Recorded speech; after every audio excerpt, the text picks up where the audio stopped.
Hello, everybody. Welcome to this episode of the Treat Your Business podcast. I am Katie, and as always, it's great to have you here.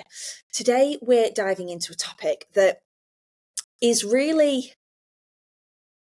important, very central to my upcoming book, Thriving, which we're going to be talking about.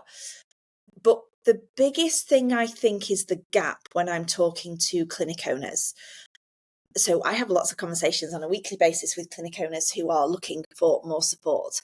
And this and the mindset are the two things that are always missing when we talk. And inevitably, I think every conversation ends up going back to this. So I think it's really important that I dedicate an episode to it. So I'm going to be talking about building the foundation that you need for success in your business. I want you to imagine that just like a tree can't thrive without healthy roots, your clinic can't grow without this strong foundation.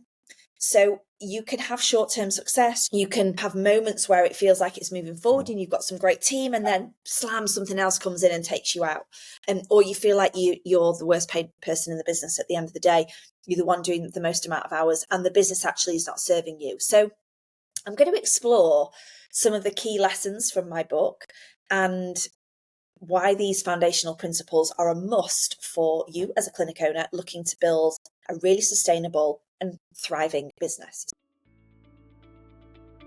Welcome to the Treat Your Business podcast with Katie Bell. I am Katie, and this is the place to learn the strategies, tactics, tools, and mindset needed to build your clinic or studio into a business that gives you the time, money, energy, and fulfillment you want and deserve.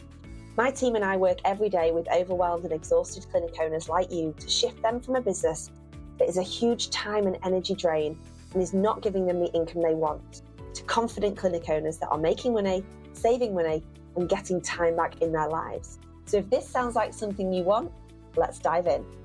This podcast is sponsored by HMDG, the leading digital marketing agency for clinic owners in the UK. Let's start with the tree analogy. If you've been following me for a while, you know that I love using trees as a metaphor for your clinic success, because here's why. A tree's health depends on its roots and its trunk and the branches all being beautifully healthy. The roots anchor the tree, they absorb the nutrients, they provide the stability it needs so it can grow tall and strong. And in your clinic, your roots are your foundation. This is how you show up as a leader, how you rate your personal performance on a day-to-day basis, and really what the core systems are, the values, the clinic's mission and the vision, the processes that keep your operations running smoothly, the team culture that nurtures growth and resilience. Without strong roots, the tree just topples. In fact, I am recording this today in the worst storm ever. I literally feel like my house is going to take off. Likewise, without a solid foundation, your clinic is very vulnerable to the challenges like staff turnover. You will have staff turnover. It is normal part of running a business. Welcome to running a business. You will have times of financial instability. You will have client dissatisfaction. You will have moments of self-doubt. That is normal. And if you don't, you're not playing a big enough game. Said with love. So when you invest in building strong roots, you're setting yourself up for that longer term success. Let's get into some of the key lessons from Thriving that is launching, did I tell you, in a week's time, 14th of January. If you are not already on the priority list, make sure you are. I'm going to tell you why you need to be on it. But Thriving is about, no, it's not, I didn't want to create a book that just talks about all the other shit. Oh, you just need to do this for your marketing, or you just need to do this when it comes to hiring team members, or it's just dead easy, just do this and this and all will be fine. It's not about that. And anybody that tells you it's just about those things are missing out all the other really important stuff. I want you to think about if I met you in a bar and we were sharing a glass of champagne and I said, what's your name? What you do? And you told me like, oh, my name is James and I run whatever physio business in in Sheffield, then my next question to you was, okay, amazing. What are your guiding principles that shape every decision that you make in your clinic? Like your values. I need you to be able to instantly say, our values in my clinic are everyone matters, authenticity, empowerment, and exception. We are always exceptional. We deliver exceptional services. With that clarity, you're like setting that kind of foundation, that layer for the business. That she's, this is how we run our business. This is how we show up. They're not just words on a wall. They're embedded in how you treat your clients, how you hire your team, how you lead and manage your team. They design your services. They allow you to set the right boundaries. They allow you to have the right value attached to your services. So if you don't have clear values, you've got to take that time now to define them. Like, they're the roots that keep your clinic grounded. And you can have values that are really important to you in your business, but also in your life. So for example, we have values in Thrive and we have values in KB. Now, there's a lot of similarities between them because it's me leading both of the businesses. So there's going to be a huge impact there. But also I then have personal values. And some of my personal values are about, like, I don't know if this is a value, but I'm just going to go with it for a minute. If I'm going to go into a bar and you serve me a drink out of a thick rimmed glass, I am never going to come back to this bar again. Can't bear it. Cannot bear it. Also can't bear when people think it's appropriate to wear scruffy clothes at certain events. And I'm like, when did it become fine that we all just lower our standards and just be slobs? I mean, I'm talking from the heart here, guys. Just go with me. You know what I'm like. I've got high standards. I am very demanding. And that's just it. I get this from my mum and dad, my mum particularly, who also has very high standards. She is a mix of Hyacinth Bouquet and Mary Poppins on heat. Mum will walk into my kitchen, instantly remove the tea towel that is hanging on the oven, like, handle thing, and launch it across the kitchen in a funny way towards the utility room, because she's basically telling me that kitchen towel, Katie, is not okay. And then she will iron another one in an inch of its life so it's crisp and clean, and then rehang it. That's the display towel. Cannot be used for anything else, apparently. Obviously, my husband likes to really piss me off and use it for everything else. But that's the kind of, like, those things for me, high standards, professionalism, like, not just lowering your standards to fit in, is super important for me in my personal life. So I am okay going to a bar. In fact, I'm going to tell you a story. I'm going out with my friend tomorrow night, and we go to it's great Italian. It's really buzzy. It's great atmosphere.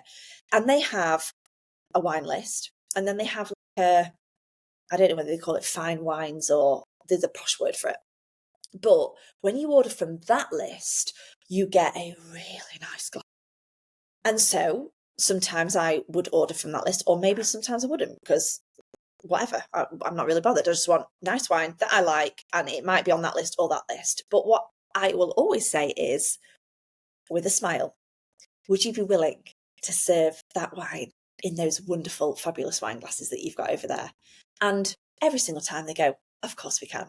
And they bring me over 2 wine glasses, which makes me extremely happy, because I'm drinking them not out of a wine glass. It's not, the other ones are not bad, but they impact my feeling and how I want to remember my night. It's really important to me. Things in my house and how my house looks are really important. My environment is very important to how I show up. Some of these values for you personally also have to, your business has to serve those values. You know, if your values are freedom and flexibility, they're really important to me, then what I can't create is a business that is so structured that I don't have any freedom or flexibility, because that directly does not align with why I'm trying to create the life that I'm trying to create. So I've totally gone off a tangent there, but I want you to really think about what's really important to you. And business, personally, professionally, because they're the roots that are going to keep your clinic grounded. They're going to be the things that you have to look back on and go, whoa, a minute, I have just got this whole list of things, but that actually is moving me away from what is most important to me.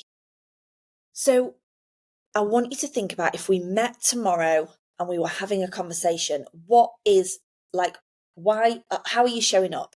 What is it that you want your clinic to be known for? Because then any staff issues, any issues that's going on in the business, you can be like, but that doesn't align with our values, so I therefore have to deal with it. Okay, so that's number one. Some other key lessons within the book is about systemizing your operations. So consistency is key.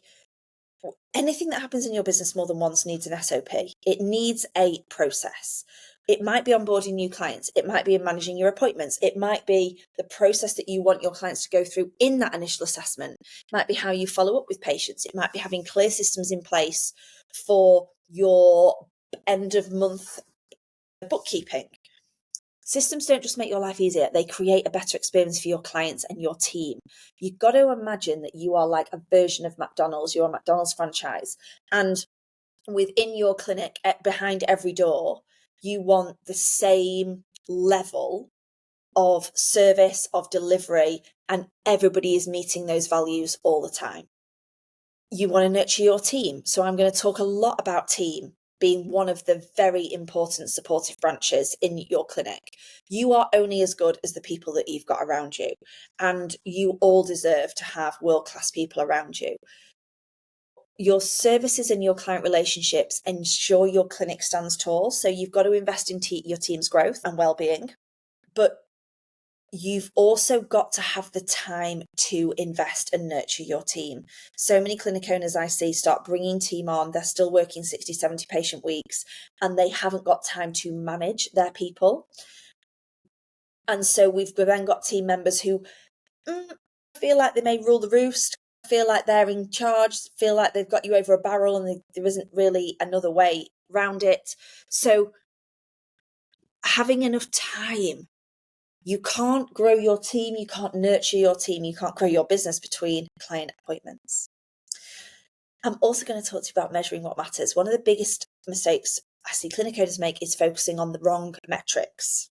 Revenue, super important, obviously, but client retention, staff satisfaction, operational efficiency are really important. So there is a whole chapter dedicated to what you should be measuring within your clinic and using that right data to guide your decisions. Your decisions in your business need to be based on your numbers. Yes, we can also have an element of the heart in there, but we've also got to be led by the head and what the numbers are telling us. So this is just a little kind of teaser of what is coming in the book. And you might be thinking, Katie, this all sounds great, but I've got all these immediate fires to put out. And that is when you are focusing on the branches of the tree and you're just trying to fix the branches over and over again. And you forget about the trunk and the roots. And without strong roots, you're always just going to be fighting fires. When your foundation is solid, everything else becomes easier, I promise you. You'll have less self-doubt. You will still have self-doubt. Like I still have self-doubt. You will have less team issues, but you will still have team issues. You will have less problem patients, but you'll still have problem patients, because that's what running a business is all about. But you've got more resilience. You are much more clear about who you are, what you're great at doing, and you are getting rid of all the shit that you are not great at doing, and you've got people around you to plug those gaps and support you. Foundations are not glamorous, my friends, but they're what makes those bigger wins possible. And think of it this way. I remember when we did our house extension in COVID. Oh my goodness, what a stressful time. We were living in the cellar, not living in it, but we had a chest freezer, a kettle, and a microwave on the top of the freezer for 16 weeks. I had no hot water and heating. It was in COVID. And my house was filled with builders. The whole world was locked down. I don't think you could access bars at that point. Life was tough. And everything in my whole house was being ripped up, changed, floors coming up, roofs coming off, walls coming down. We added 70% square foot to the whole of the house. So you can just imagine it was utter carnage. And I remember having to pay the ground worker bill. And it was something outrageous, like 70 grand or 80 grand. And I was like, guys, I am really not sure what this 80 grand is for, because so far I can't see anything. And it was like the drainage, the foundations, the concrete that was being poured in, oh my goodness, the stuff, the diggers, the grab wagons, all of that stuff. You wouldn't build a house without laying that solid foundation first. And a lot of your time and your energy in your business can sometimes feel, when you're putting those foundations in place, like, I'm not seeing any fruits here. I'm just not seeing it. But week by week, day by day, you start to then reap those rewards, because then you start to get walls, and then you start to get a roof, and then you start to get plasterboard in, and then you start to get plaster on. And you don't build Rome in a day. You don't build a wall in a day. You build it brick by brick. And this is the same for your business. Your clinic deserves the same care and the same attention that you would give to a house build. So how does all of this tie into my book? Thriving is designed to help you build and strengthen those clinic roots, the stuff that you all forget to do, or we neglect because we get so busy fighting fires and fixing the branches. I promise you it's packed with practical advice, loads of real life examples, lots of wonderful success stories from our clients, and real actionable steps to create a clinic that thrives. I hope you know by now that I absolutely just want to deliver value on things like this. So when you read this book, you're going to learn how to align those values and that purpose for maximum impact. You're going to get tools to systemize operations, free up some of your time. You're going to discover strategies to build a team. You're going to learn how to be a more resilient, robust, strong leader, and create a team that's invested in your clinic success just as you are. You've got to start with the roots. That's why this book is a must read for you as clinic owners. I encourage you to have a journal with the book, because there's lots of things that I ask you to just think about, take notes about, and have that moment of reflection. It's a real time that you can think about working on your business. Now I'm thinking we are 6 days away from the moment that this podcast goes live, this session goes live. We are 6 days away from launch. I'd love you to be on the priority list. That means you're going to get 50% off the book. It means you are going to get access to the book on a digital copy, so you can get started reading straight away for all of the eager beavers out there. And you're also going to get access to a book in action workshop where I'm going to bring the book to life. You're going to get me live, teaching you some amazing stuff that's going to help your clinic move forwards. So scroll to the bottom, go to the show notes, get yourself on the priority list, share it with anybody that you can, because it would mean a huge amount to me and my team. We've put an enormous amount of work into this book. So I just want you to remember, just like a tree needs healthy roots to thrive, your clinic needs a strong foundation to succeed. So define your values. We're going to systemize your operations. We're going to nurture your team. We're going to track the right metrics, so you've got sustainable growth in your business. I hope today's episode was useful for you. Take the next step, join the priority list for Thriving that launches in 6 days' time. And it's your opportunity then to really get those foundations in place and then put all the other layers on top. Thank you so much for listening. If you've enjoyed this episode, please share it with a fellow clinic owner. Please leave me a review. It makes a huge difference to other people being able to access this. And here's to building strong roots and a thriving clinic in 2025.